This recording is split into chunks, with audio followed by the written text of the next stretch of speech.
welcome back to World Crisis Radio. Here we are in Reykjavik, Iceland, the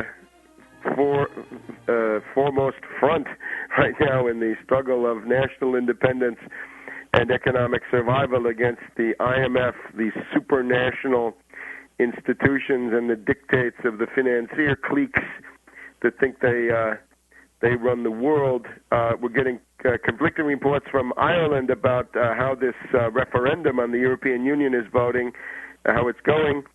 Just remember, don't believe the polls, don't believe the public opinion polls. We don't know what's actually going on, and there's a tremendous amount of manipulation going on. There was a lot of fear-mongering.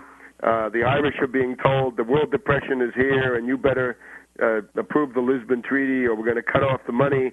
Barroso was there bribing people. That's being tried here in Iceland by the IMF. Let's just hear from Torarin one more time. This is our concluding segment on Iceland, just how we can get out of this crisis. Can we get a debt moratorium soon? Yeah, just to end the ISAF dispute, this is what is really almost getting our government collapsed. And the last few days I realized, especially after we got Webster here, that the debt moratorium is the solution.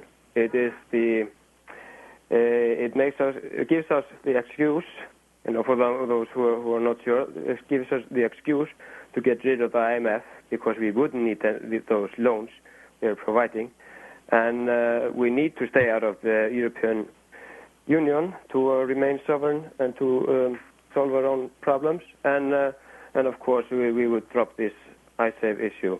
It will go along.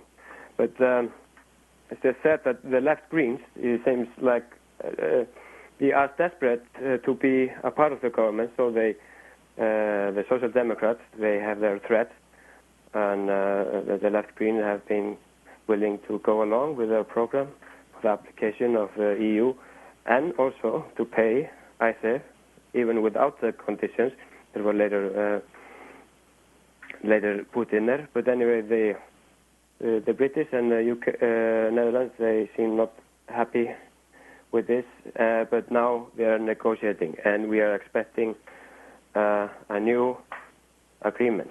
And we are hoping, people here in Iceland, probably 80% of the population is against paying ISAF.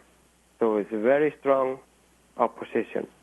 And we are hoping for strengthening the alternative ways out of our crisis. And maybe I should say that now that almost a year ago I wrote an email to Webster Tarpley, and I was just wondering if he would maybe like to come here, have a lecture, stay here for a while. And I was very happy that he accepted about a month later, and he came after some, we have been writing each other for a while and calling, and eventually he came here now just 1 week ago.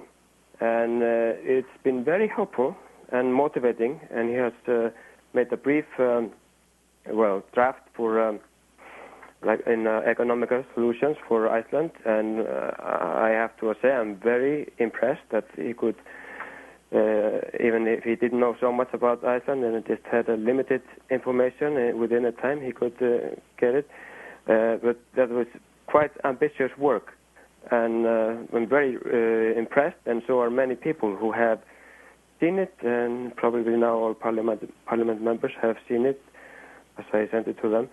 And there is a lot of interest about these ideas, and they seem more realistic than it was thought as before, because it has a very strong historical argument for how Iceland can do a different policy and how it can actually do without the IMF and the EU.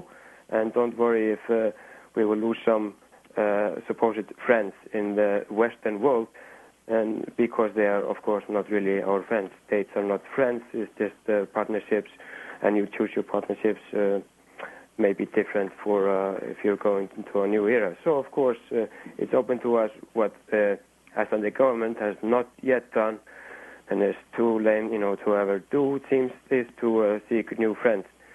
It's been there might be like a snub not to already been out there to South America, Africa, or Southeast Asia, strengthening ties and considering possibilities with tying with new states, new friends, because the Social Democrats, they often stress that they are so afraid that Iceland would be isolated in the global society if he would go for example, that moratorium. They say we cannot pay and we will go our own way. And there is a lot of fear in the Social Democrats, or maybe it's just their excuse.